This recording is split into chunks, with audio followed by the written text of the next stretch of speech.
Hi, my name is Pam Killeen, and welcome to my podcast, Circadian Reboot, where we will be discussing everything circadian. And today I'm pleased to announce on the show that we have Carrie Bennett. As a college athlete, supposedly at the pinnacle of her health, Carrie began suffering chronic joint issues and insomnia. After her first child was born, she developed debilitating stomach pain, adrenal fatigue, and brain fog. Armed with a BS in biology, an MS in nutrition, and certifications as a personal trainer, massage therapist, and breathing coach, she still couldn't find the root of her issues. That's when she found quantum biology. Now, as an online educator, clinician, and faculty member of the Quantum Biology Collective, Carrie's mission is to teach her clients how to create a healing environment by applying quantum health strategies around light, water, electrons, and mitochondrial support. Given these tools, clients who have spent years trying to improve their health, just as Carrie did, finally experience powerful, healing, and lasting benefits. Hi, Carrie. Welcome to my show, and it's such an honor to have you here. And I have to say that one of the reasons why I love your work so much is because you distill it down into the simplest forms for the masses to understand it and actually apply it in their lives. And I remember hearing a statistic, I forget who said it, but they said, for those people who learn about circadian health and quantum biology and the importance of light in their lives and grounding and things along that line, that maybe only 10% of the people actually apply it. 10% might do it. But I think if people were more educated, had more knowledge, if you will, that they might actually take more incentives to do it. And I heard you say recently in another podcast that these small steps, these small wins that people take can impact the whole. So while we talk about quantum, we're talking about tiny, tiny little particles, but they actually impact us at a whole level as well. And maybe you can share a little bit more about what that means. Yeah, sure. Now, first of all, thank you for having me. It's such an honor to chat with you. Yeah, so, what I found is in my own personal journey, I needed to know more of the science behind this stuff because it's nice to hear, go out into nature, touch the earth, get, some fresh air, sunlight. It's nice to hear that. But I wanted, I prioritized other things, in my health journey. It's like, I must, prioritize the supplements that I need, or the food has to be perfect, or my exercise has to be perfect. And I think I was driven just through what I thought my body needed. Now hone in on those things that I thought had a lot of science behind them, and not really think about what our gifts are that we get from nature and how healing it can be. And so when I started to dive into this world of quantum and circadian biology, I realized that we absolutely are. There's absolutely so much science behind going into light, getting out into nature, touching the earth. And so that's what my goal has been. My goal has been to make the science approachable, but still give people this idea of, oh my gosh, light can do so much for my body. Understanding how the water operates in my body can do so much. I mean, it runs the show, frankly. And so that's just been my goal all along. And I'm honored to be here to help share that with your audience. And yes, we're dealing with the quantum scale, right? So we know now enough about the body below the level of the chemicals. We know that those chemicals are made up of atoms that contain electrons and protons and neutrons and basically these waves of energy. And we just now know enough about how the body operates at that scale to be able to make some practical recommendations that really move the needle. I've worked with thousands of people at this point. I'm honored to say that, including hundreds of clinicians who are now incorporating this in their clinical practices. And nothing sets the foundation up for human health like the stuff that we're going to talk about today. And what's even more fascinating is your background. I mean, you had a biology background where a lot of this information is ignored, basically, and now it's evolving into its own field, really. Well, exactly right. I went to an awesome undergraduate university in terms of its ability to. It had very, very high regards for its science department, and I learned a ton. But I think what I learned was it was just very mainstream, right? And it was the conventional molecular paradigms and biochemistry. And it was interesting. Like, don't get me wrong, I nerded out over understanding how like all the pathways of the TCA cycle and stuff intersected. Like, that was fun for me. But I was guided at the end of my undergrad to not go to grad school at the time. And instead, I went to massage therapy school, where I got this, and I'd never had a massage in my life. So I don't know to this day I'm certain there were some other influences that were guiding me towards that, because it gave me this idea to view the body through energy and energy flow. and this ancient concept called chi, right? Like we have this life force energy. And it just opened my brain to a whole other way of supporting health because, golly, I could literally help balance people's energy flow through their meridian system and they would see improvements in their health. And I thought to myself, how the heck does this align with what I was taught in terms of, oh, biochemistry is breaking down. You must need to take this drug or this supplement to support your biochemistry from my undergraduate education. And so it gave me a really mind-opening opportunity. And then as I got introduced to these topics of light and energy and the quantum biology aspect of human health, it really was the perfect merging of two areas of study. And I just dove right in. Yeah, you sure did. And you're helping a lot of people today. And I'm very, very grateful for it. Now, you're talking about tiny, tiny, tiny little particles and tiny, tiny, pieces of our bodies. And the one part of the body that really interests me is the mitochondria. A lot of people have learned about mitochondria and ATP energy. So many people lack energy today. And so a lot of the focus has been on the mitochondria and supporting ATP for energy. But I think there's been a large piece of the puzzle that's been missing for decades on that subject. And maybe you can tell us a little bit more about what really is something that's essential for supporting the mitochondria and ATP energy. Yeah, sure. There's a couple of fun things to break down there. Number one, the mitochondria can either be stimulated or inhibited by light. And so it's a topic that I love to go into because no one considers light in any way influencing our mitochondrial ATP production. And yes, mitochondria make ATP, but that's also a misnomer that it's just that's our sole energy for our cells. And in fact, ATP is important because it actually allows the proteins inside of our cells to work better, to work in their optimum state. But the mitochondria also make water. And the water inside of our bodies plays a huge role in terms of contributing to our overall cellular energy. And that's been completely ignored. I never learned anything about the water inside of the cell in my undergraduate or even in my graduate school education. Beyond that, it was there, right? It's there, but it really doesn't serve a purpose. Maybe it's cushioning and it could become maybe alkaline or acidic, right? And you can change the voltage, if you will, or the pH. But I never really learned anything except beyond that. And what I've learned through the lens of quantum biology is the intersection between light, our outside environment, and also the light that we produce inside of us, the water inside of us. That intersection and understanding how that operates inside of our bodies was the biggest game changer for my health and the health of my clients. And it's what I teach, right? Because if we can optimize that mitochondrial water production, it literally becomes a battery of energy for our cells to draw from, to do all of the tasks it needs to accomplish. Yeah, and you talk about this water, really, the whole body really is a electrical conductor. Like we're, soaking up energy, we're building energy in our body, electrical energy. So a lot of we need to do is, of course, enhance. You talk a lot about enhancing the water in our body. And I know it has a fancy word that I don't want to turn anybody off, but the deuterium water. And I like the way you use the words to really show the image of this conductivity. So what we have to do is obviously, we have to drink enough water, but we also have to be exposed to light in order to enhance that very precious water that is like a gel. I've heard it described as a gel in our bodies. So how can we optimize that really important internal water that we have? Yeah, sure. This is a fun topic that we can break down, Pam. So first and foremost, you're absolutely right. We do live in an inherently dehydrating environment these days. We're indoors. We are surrounded by what are called non-native EMFs. All of these things are inherently kind of dehydrating. It's why people say when you're on an airplane, you got to drink a ton of water. Yes, you're at altitude, but there's a lot of these what are called non-native EMFs that are dehydrating for the body. And so, yes, we have to drink an adequate amount of clean, structured water. But at the same time, I think it's overlooked the fact that we're bodies full of water already.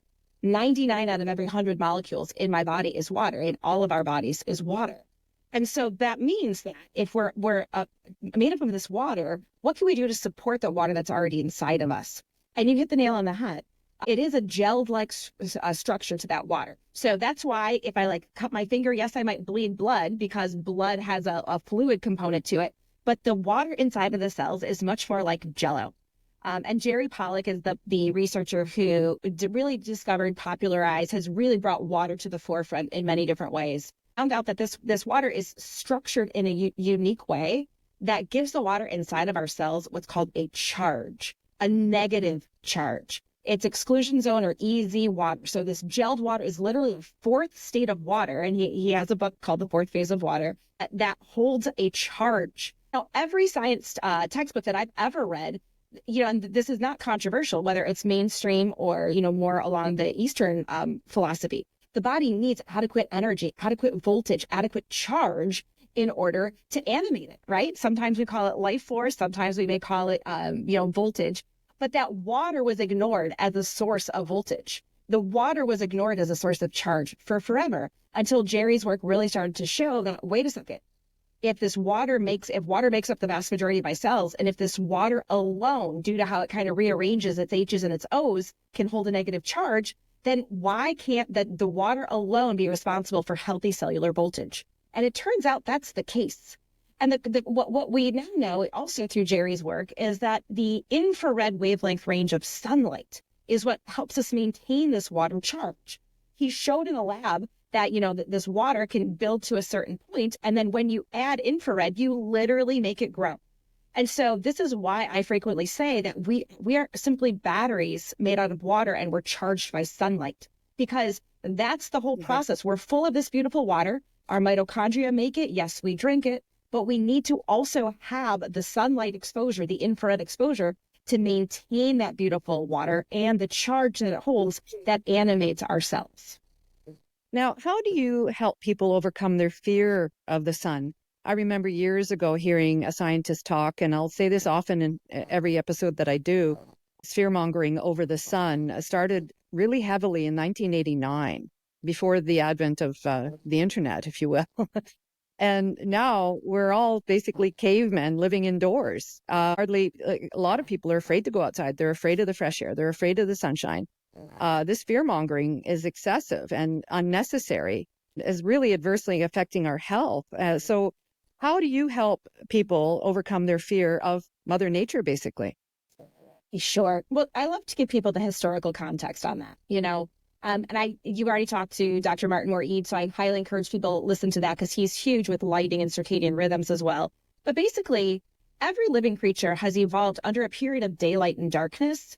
The sunlight contains different wavelengths, different colors, if you will, that our body uses for different purposes. And the wavelength range that has been most vilified is ultraviolet light. This is a fascinating historical kind of context to this. And it's this idea that back in the late 1800s, early 1900s, you had two groups of people. You literally had doctors with heliotherapy or light therapy clinics at the top of the Swiss Alps, healing over 100 different disease conditions by gradually getting people more and more light exposure over more and more parts of their body over a period of months. And literally things were healing. There was this miracle cure. In fact, one of these early light pioneers won the Nobel Prize, Niels Finson. And so you have that camp who is just glorifying light, saying how healing it is when we can get it on the body and this full spectrum. And of the light that's more intense, that ultraviolet, which is more intense at altitude. So literally when these clinics were built up in the mountains, were deliberately put there because of the more intense ultraviolet light that is supposedly so damaging to us. And in fact, we saw the exact opposite. It was healing people. And then at the same time, you start to realize that there was a lot of research on ultraviolet light being done in a laboratory setting. And so what they did in a laboratory setting was they took a petri dish, like a little dish, and they laid what's called a cell culture into the dish, which is basically like a layer of cells.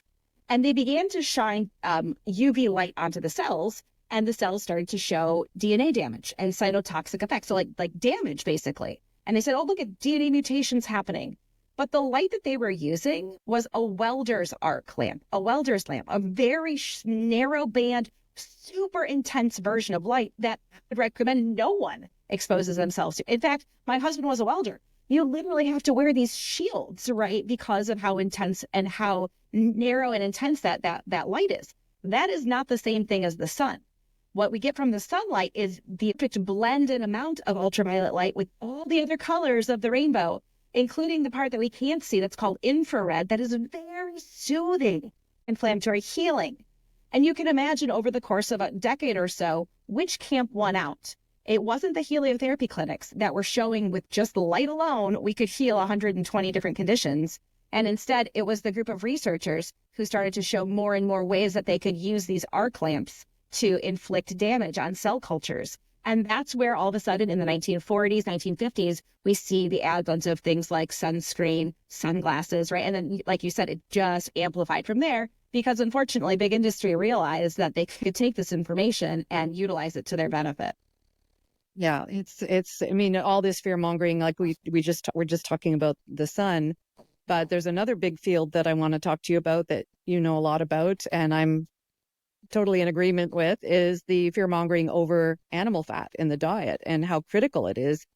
Actually, you talk about it in terms of creating energy in the body. So maybe you could talk a little bit about the importance of eating animal fats and metabolism. Sure. You know, one of these things that I see these days, and that the biggest, I mean, I look at the old school. They've since kind of changed the food pyramid a little bit. It's still not a good quality food pyramid, but you know, back in the day when we saw the base of the pyramid was 10 to 11 servings of grains a day, and then animal fats was at the top, like used sparingly. And all of a sudden, we don't see any improvements in metabolism. And in fact, what I saw when people actually come to me and have consumed that type of a nutrition plan for over a period of time, they become very poor sugar burners, right? They burn sugar, and then they can't burn off all their sugar. So that they store it as body fat. And we see then this metabolic syndrome. We see insulin resistance, diabetes, obesity, right? You know, this whole cascade, ultimately high blood pressure, then the need for being medicated. I mean, you see this whole cascade, right, that takes place. And when you start to get people who are what are called metabolically inflexible, they are only burn sugar and they're very bad at it. And you start to transition them into coach up the ability to burn fat as a fuel source, both animal fats, but also the fat that's stored away on their body. That fat gives the mitochondria 4 times more fuel, meaning they can make 4 times the amount of ATP, 4 times the amount of metabolic water that becomes this water battery inside of us, this charge inside of us. And so it's a horrible idea to tell people to limit their intake of that fat because and simply rely on grains as a fuel source because of the fact that it literally is like, I call it like jet fuel for the mitochondria to be able to make what we need, plus all the beautiful nutrients, the fat soluble nutrients and things that we get from it as well. So yeah, talk about another blunder that I've seen over the course of, 40 years. That's how long I've been monitoring it. This idea, right? This idea that somehow the fats we need to use sparingly, they're so harmful, so toxic, they're going to drive up cholesterol, heart disease. It's the complete opposite. You actually make more of this metabolic water. You have more charge and vitality inside of the cells. You actually then put people's bodies into the natural light where their arteries can build more of this water inside, a very healthy thing for the arteries to have. And you see the complete prevention and even reversal of arterial plaques and things like that. It's another unfortunate one. We always have to question science. There's no question about that. You do. It's been used for marketing for so many years, and we have to be more discerning. Yeah, and that's the thing, right? The thing is, people have to. Anytime you read a research article, I always say, look to see who funded it. And if it says no scientific interests, I have to read this research, and I have to actually go to these people's websites and see who has potentially funded like an organization that they've worked for. I mean, you really have to kind of follow the money trail to see if there's. You have to look at the university. You have to look at the university itself and see who's funding the university. So you have to question, whether there is a conflict of interest or not. And generally, there's going to be. Absolutely. So. Now, another big area that I love talking about is grounding and the importance of going, again, out in nature, not to be fearful, but going out in nature and grounding your feet to the ground. And what does that do to the body, Carrie? How does that enhance the body's energy? So it does so much. Well, let's talk first about the fact that the surface of the earth has a negative charge to it. And that charge is maintained via lightning strikes. So at any given moment in time, there's thousands of lightning strikes happening at some point anywhere on the planet, and helps to discharge this electricity basically to the surface of the earth, where we have this beautiful negative charge on Earth's surface. What we now know is that we are able to touch the surface of the earth, any living Earth surface, from grass to, I'll say, natural Earth surface, from grass to dirt to sand to water. We can touch it with bare skin, and we literally can pull that charge into us. And so this shifts the paradigm. As I said before, paradigm is, do I have adequate charge, adequate negative charge, cellular voltage, electricity? I mean, we are all these electrical bodies. And so if I'm looking at my body through that lens, I want to plug myself in to sources of charge, right? That charge nourishment. Earth is a perfect example of that, because we can literally touch the earth and instantaneously flow that charge into our bodies. And the beautiful thing is that because it flows through our exclusion zone water, through this water network in our bodies, which is everywhere, I could literally be charge depleted at this portion of my brain right here and touch my big toe to the earth. And through maintaining contact, that charge can go where it's depleted and to help to reestablish healthy cell function. That happens instantaneously. Within seconds, you'll see a balancing of the autonomic nervous system. Everyone has nervous system dysregulation. That charge acts as a form of antioxidant. It's Earth's antioxidant. And so people think about inflammation and needing to calm inflammation with things like, high dose vitamin C. I say, no, use what Earth gives you. And you'll literally see within 20 minutes, someone who had, let's say, arthritic inflammation, which would show up like a hot spot on a thermographic scan or thermographic imaging. That hot spot goes away because Earth's electrons themselves have calmed the inflammation. They've calmed the oxidative stress in that tissue. So there's so much about earthing, again, that it's, oh yeah, sounds great, sure. But I thought about, I couldn't bathe probably after I turned, I don't know, 12. I don't know when the last time I touched it, unless I was on vacation with the family, but I was always wearing shoes outside, so the vast majority of us just are disconnected from this charge simply because we're wearing shoes all the time and not making, a concerted effort to touch the surface of the earth with bare skin. And it's simple, it's free, it's easy. But I think people need to know so much of the science behind it to actually start to make it a habit in the first place. And how much, is there a rule about how much time you do it every day or every other day? I mean, do you notice the difference if people do it more, or is it, are there any set rules on it? Well, if you're looking to really calm a chronic inflammatory cascade, so let's say arthritis or a source of injury or digestive inflammation, you're wanting to do it for at least 20 minutes straight, most days of the week, if not more. You can literally just go out and get a little recharge anytime. So I could go out, and which I'll do after this interview. I have about 5 minutes. I'll go outside. I'll touch my bare feet. I'll get the sunlight on my skin. So I basically just get a little natural light recharge, earth recharge. And if we do those periodically throughout the course of the day, it can be enough for the vast majority of us just to pull in that energy so that we can maintain this healthy cellular charge all day long. Now, you talk about 5 things you can do. We've talked about several things we can do to support the mitochondria, and talked about the importance of animal fat in the diet. But I know you're also a big fan of intermittent fasting, and that can help actually recharge the body as well. I suppose there's a level of responsibility. People need to listen to their bodies to do it properly. Don't want it backfiring on anybody. But maybe you can discuss. You recommend doing the intermittent fasting and why? Yeah, sure. So I've played around with intermittent fasting for quite some time now, probably for about 15 years. And it's been within the past 10 or so that I recommend doing it in what I call a circadian-friendly fashion, which would be actually breakfast to breakfast. And again, people need to recognize how their blood sugar stabilizes, what their energy, what their sleep looks like. So there's definitely an individualized component to this.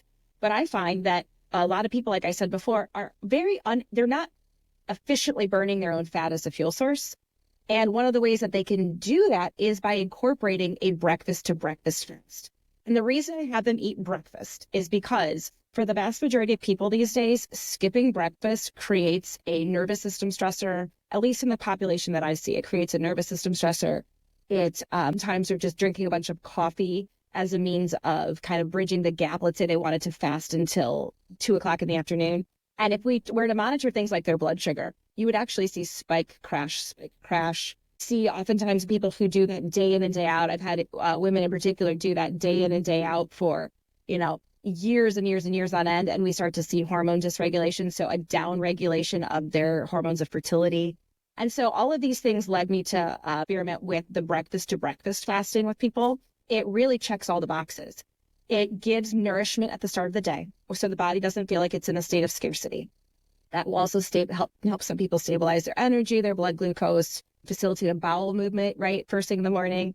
And so then, obviously, there comes a point where we're going to burn up that food that we've eaten at that meal, and then the body has to flip a switch. the switch it has to flip is to learn how to tap into fat as a fuel source, funnel that body fat to the mitochondria to start to make that metabolic water and the ATP.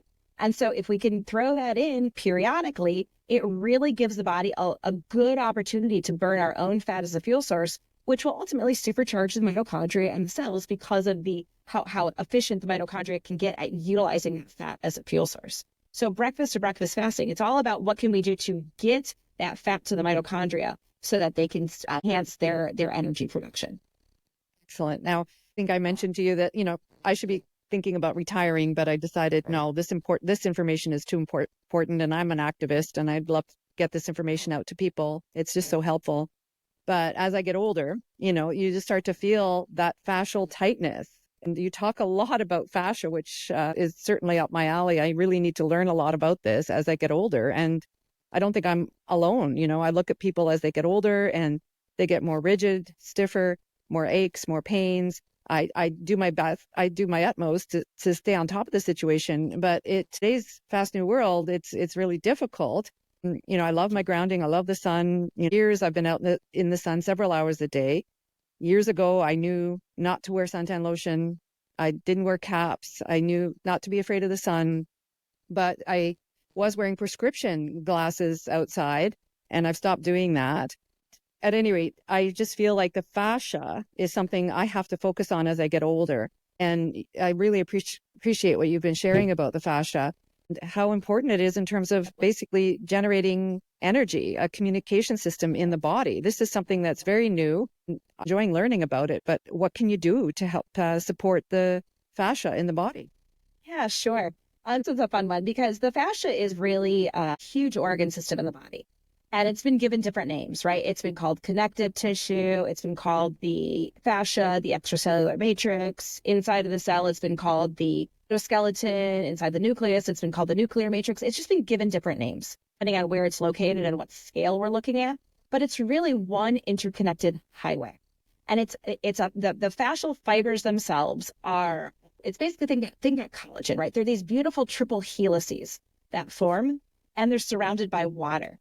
And when these triple helices form and they're fully hydrated, we literally have what are called water nanotubes that form throughout it. It is like the TGV, right? The bullet train, right? Instead of having to hop and do the slow line for communication, you literally have this pathway throughout the body that's interconnected, an interconnected highway system that is super fast. And the estimates are it's 1,000 times faster than the nervous system in terms of its ability to communicate, which is huge if you think about things like reflexes, right? Because reflexes are pretty darn fast. But so we have this interconnected highway, but as we age or as we experience traumas, it gets dehydrated. If it's dehydrated, it's not able to funnel energy and information as efficiently. And we were recording, we were talking about one of your friends, Maywan Ho, and she really turned me onto this intersection because she co-authored deeper about how the fascial system could be the ancient meridian system, right? So she really got my massage therapy brain thinking about like, oh my goodness, okay, let's talk about how this fascia could funnel energy and funnel information like that. And what I find is that in people, as we age, we naturally get stiffer, and that tissue stiffness is a direct indication that the tissue hydration levels are lessening. And if we can do things to help the fascia rehydrate itself, not only do we reduce tissue stiffness, we also oftentimes reduce pain. I believe pain, at least in certain areas of the body, is a signal of dehydration in that tissue and a need to reestablish hydration, which now we know that hydration in the body is also charge, it's energy, it's vitality, it's life force energy. So if we can do certain things to reestablish that we get an overall more youthful tone to the body, more youthful energy, less tissue stiffness and tightness. So one of the ways Go ahead. Sorry. Okay, I was just going to say one of the ways I like to do that is with people understanding this idea of myofascial release. And so you can either go to a practitioner who specializes it, but there's also a lot of great, there's a lovely organization called Functional Patterns who's really figured out how to use self-myofascial release tools. There's Block Therapy, which is another company that can do self-myofascial release, right? So we're now learning that through the use of like either foam rollers or little balls or blocks, that if we apply gentle pressure to the tight areas of the body, there starts to get a rehydrating and softening effect there. And it's because as the fascia is responsive to what's called compression. So like picture me, and the way I love to talk about this is through massage therapy school, we did something called acupressure. So I would be on someone's, let's say their back or their shoulder blade, and we'd search for an area where the tissue felt very congested, dense, or knotted. And I would apply my thumb to that area in a gentle, sustained pressure. Over time, you would literally feel the tissue soften, and then the thumb would sink deeper. And then it would get to another point that felt very dense. Hold that pressure, it would soften, And what we're doing through that sustained pressure into the tissue, gently yet sustained, is we're stimulating the cells of the fascia to produce a substance called hyaluronic acid. And that hyaluronic acid is touted in all these beauty products because it can hold water. So it's like anti-wrinkle treatment, like put this on your skin and it's going to hold water, it's going to plump your wrinkles. Well, our fascia can actually make hyaluronic acid itself. And as we stimulate our fascia to make the hyaluronic acid, and so we stay hydrated through the water that we drink and the water that our mitochondria make, we're literally pulling fresh hydration into our tissues. And that hydration, again, we're going to feel it less stiff.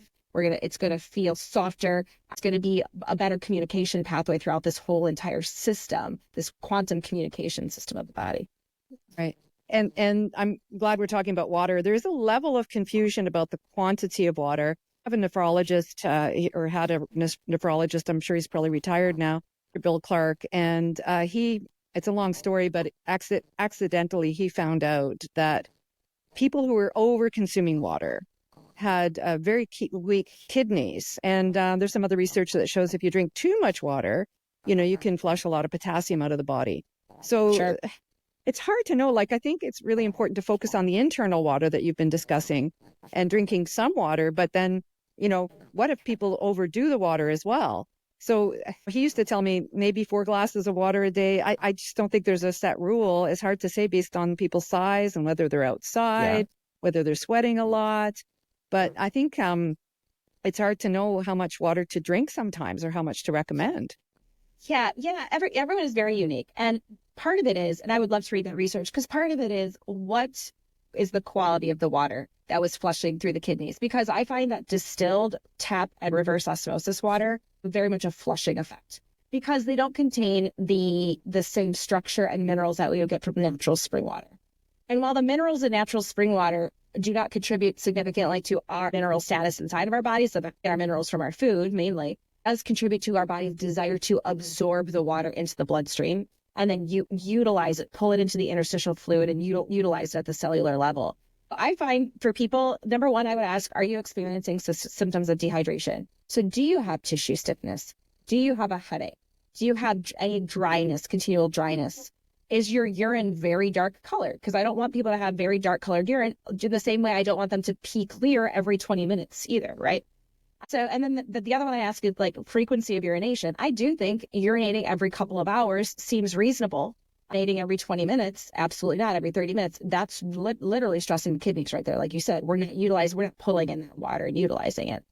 And so I also ask about like people's jobs. If we're working in a typical office environment where we're not outside, where we're around these dehydrating non-native BMFs. So let's say you're at a typical computer station and you have a wireless keyboard, wireless monitor, wireless mouse, your wireless phone next to you and your wireless router. Though that Wi-Fi is very dehydrating to the tissues. You might be someone who needs to consume a little bit more water. Again, the water that is either natural spring water or mimics natural spring water to the body so that it's absorbed and utilized. So let's say at a minimum, I see most people need maybe just under a liter, give or take. To my big athletes who also unfortunately work in very dehydrating environments. You look at athletic stadiums these days and they're just chock full of Wi-Fi and there's no natural light, there's no earth to be touched. These big athletes may be closer to 2.5 to 3 liters a day. It's very individualized, but this is also where people need to tap into their own intuition when it comes to, are you drinking water of good quality? Because if you are, then maybe you need to drink less of it.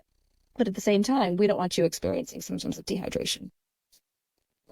And what can people do to protect themselves from this toxic lighting? You're wearing your blue light blockers right now. I can see that.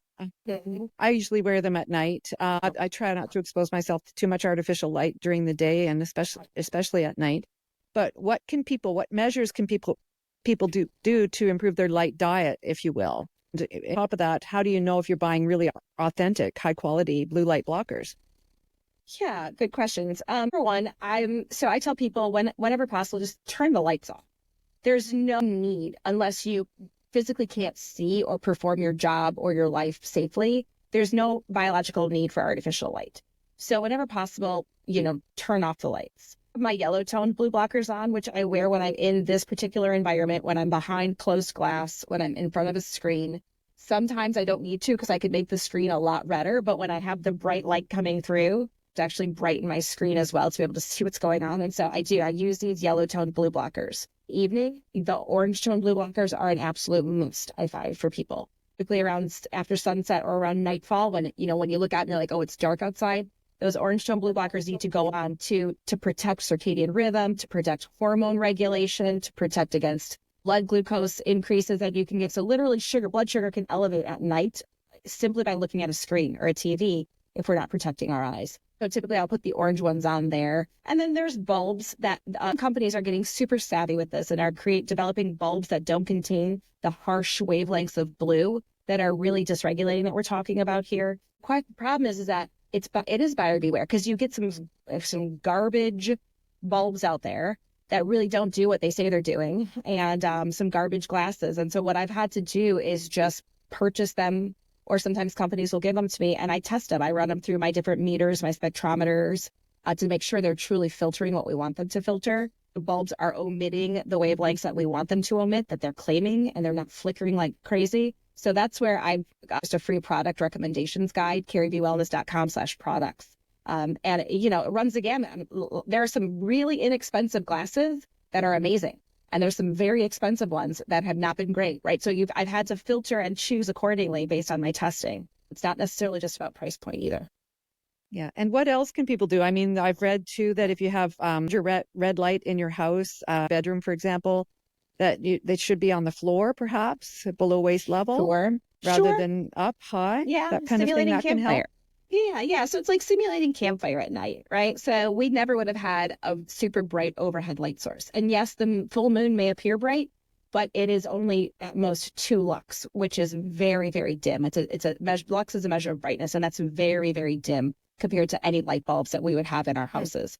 So so I tell people table lamps or floor, but orange, keep it red. There are bulbs that look like they're more of the white style bulb, but they're omitting that blue wavelength of light that I'm certain Dr. Martin Morton talked about that can be really dysregulating. I had people utilize little like incandescent Christmas lights on the floor, and just string lights illuminate their space. I've had people also use, and we can still get these, at least where I live, primitive incandescent style bulbs. So they're like the tiny little dim, but they're still incandescent. They mimic campfire or eye. So there's things that you can do.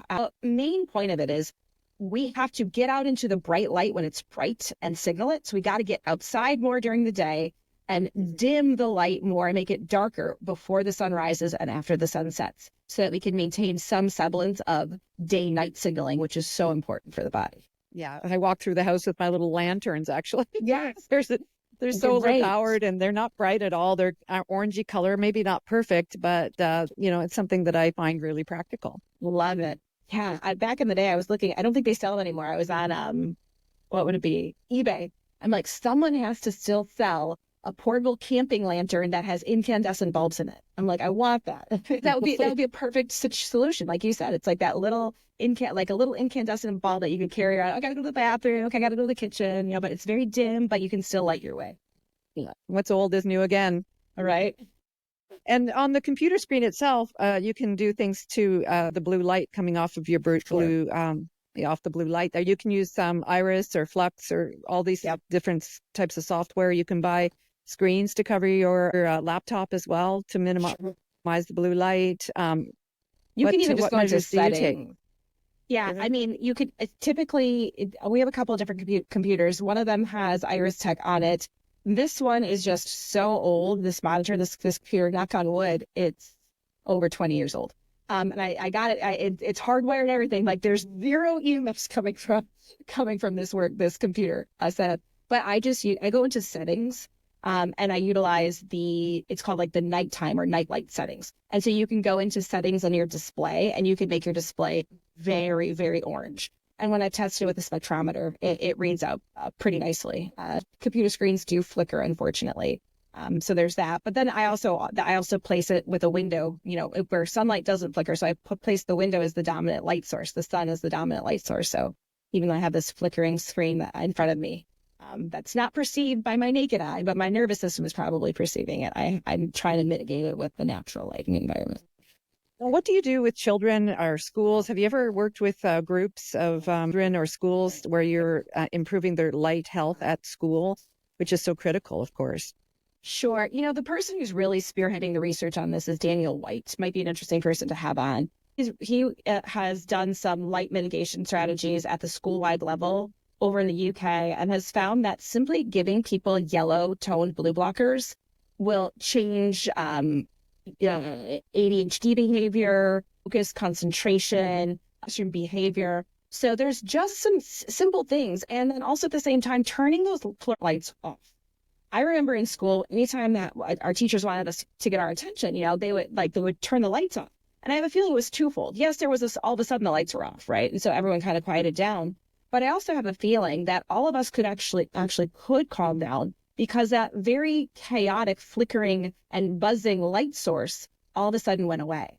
And so anytime I just felt anytime you can do your be in your classroom with your lights off and if at all possible windows open, and the quote unquote thankfully COVID has allowed it to be a lot better or easier for teachers to say, I want to have fresh air in my classroom. And so I know schools that now keep at least crack their windows open all year long, even in the northern latitudes. So I tell these teachers, lights off, windows open, and you can see a significant shift in, behavior, awareness, attention spans, things like that. And what about factories, operations? Have you seen any changes there? Oh, there are some forward-thinking companies. One of them is I've seen people looking at it at the level of, let's say, nursing care facilities, like long-term care facilities. They're trying to make it towards circadian-friendly lighting at night.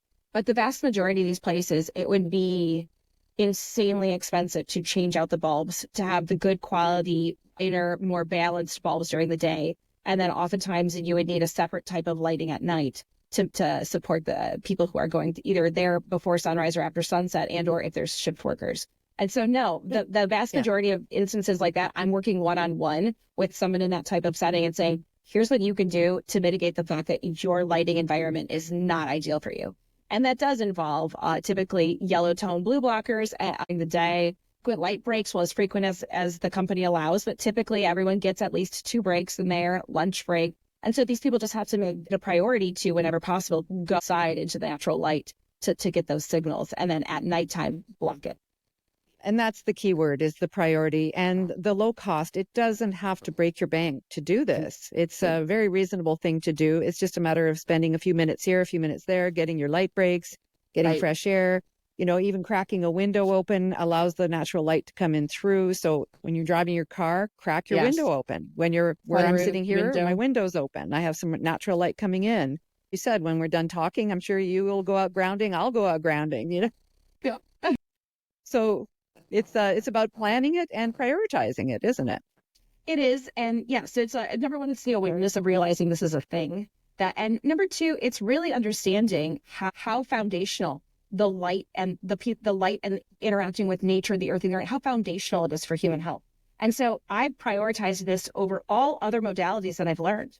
And it by far has moved the needle the most for people when they start to understand how their lighting affects their mood, their energy, their fertility, their sleep, their ability to heal from a chronic inflammatory condition. And so I highly encourage people just to start to recognize what their current relationship with light is and where it might be creating some dysfunction or some inflammation, and where they can go outside here and there to engage with the natural light. It's the awareness first, and then here's my thing, and you alluded to this at the very start of the podcast: consistency over perfection.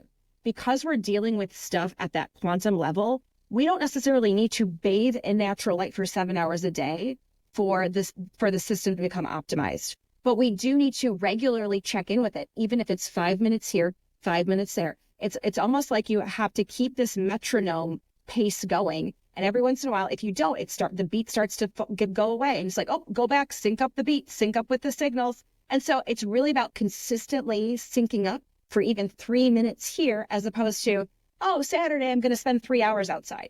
That's great. I'm not going to say that's bad for you, but it would have been better if you had done 3 minutes here and there whenever you could all week long in order to maintain that signal and that synchronization. Yeah, I remember, I think I was hearing an interview with Jack Cruz, and he said he had a client or a patient that did doing regular light breaks and so on. Within 2 weeks, I think she reported back to him that she started to sleep better. And sleep is a big theme in my life, and I work a lot with clients to help them sleep better, prioritizing their sleep. So, there's an anecdotal story about the change that can happen relatively quickly, improve your sleep, which is just so fundamental to your health. Oh, absolutely. And, I mean, I've seen it. Other colleagues of mine also have seen it within 3 days, like a shift. So we're not talking, like you said, we're not talking about, oh, maybe in 6 months, it'll be a little bit better. The two things that I like people to be aware of is going outside in the morning as much as you can. You'll notice I've had people tell me within 4 days they had to lower their thyroid medications with their physician because that morning light optimizes the metabolism. It optimizes, obviously, the thyroid hormone production. It optimizes energy levels. There's so much that you can have there. And then making a dark sleep space, a dark nighttime environment leading up to sleep, and then having a dark sleep space, that the body is tapping into this stuff in real time. And so it's not like it's going to take months and months and months on end for a shift to be seen. And so I just encourage people to start experimenting with this. You may notice something surprisingly improves surprisingly fast. Right. And you touched on the thyroid. I mean, there's people and adrenal health and so on. I mean, we're taking these supplements or medications to support these systems when really the answer is probably your light. It was for me, right? Adrenal fatigue was a huge part of what I was dealing with. And I realized then how silly it was to think that my adrenal glands were failing on me when what my adrenal glands were trying to do is respond to the light signaling. And I never went outside to signal warning, so my cortisol never knew when to surge. And at night, I finally got the big bright light stimulus at night, right? By just coming home from work and staring at a TV screen into the evening. And so no wonder my cortisol and my melatonin were so dysregulated because I never signaled morning and daytime and I never signaled nighttime. And so this was by far the biggest thing I did. And I did all the supplements, right? All the adaptogens, all the, supplements to support diet, to support adrenal hormone production, the cocktails, all that stuff. And it didn't move the needle. This was 3 days for me. It moved the needle. And I've heard at least a dozen stories just that I'm aware of people who it moved the needle for their adrenal fatigue in just 3 days as well. Oh, that's good news. That's good news. So I think as we wind down here, my last question for you would be, what is your dream circadian day? Do you know, I'm like I am. Well, my dream circadian day is when I get a lovely little lake house. It's been in the family for quite some time now on Lake Huron, Michigan side of Lake Huron, right? And so for me, it's waking up, seeing that sunrise, which is so glorious. It's the most beautiful time for me. And then just spending the day outside. And also, we cook outside, we play outside, we read outside. It's just basically living a life where we're doing what we like to do, but just in an outdoor environment. That's ideal for me. Campfire at night to wind it down. Really, what I also tell people is while that's ideal, it doesn't mean that it only has to happen when it's that week that we're up at the cottage. And instead, I try to make every day as circadian ideal as possible just by being aware of what my light exposures are. No, that's so critical. And that's a great way to end this wonderful interview. Thank you so much for the work that you're doing and for spending the time with me today. I'd love to have you back on as soon as website or my podcast goes live, which should be hopefully this week sometime. So we'll have you back on. Yeah, thanks for having me, Pam. I'd love to come back on, and thank you for putting this out and making the effort about creating a podcast around this. It's just so important. So I so appreciate you and the work you're doing. Oh, thank you so much. Thank you for taking your valuable time to join us today. The information provided on my website, community forum, and podcast is intended for informational purposes only and should not be construed as medical advice. We are not licensed medical professionals, and the content shared here is not a substitute for professional medical advice, diagnosis, or treatment. If you are seeking health advice or have specific medical concerns, we strongly encourage you to consult with a qualified medical doctor or healthcare provider. They are trained to evaluate your individual health needs and provide personalized recommendations tailored to your unique circumstances. By accessing and using my website, participating in my member forum, or listening to my podcast, you agree to acknowledge and abide by this disclaimer. We do not assume any responsibility or liability for actions taken based on the information provided herein.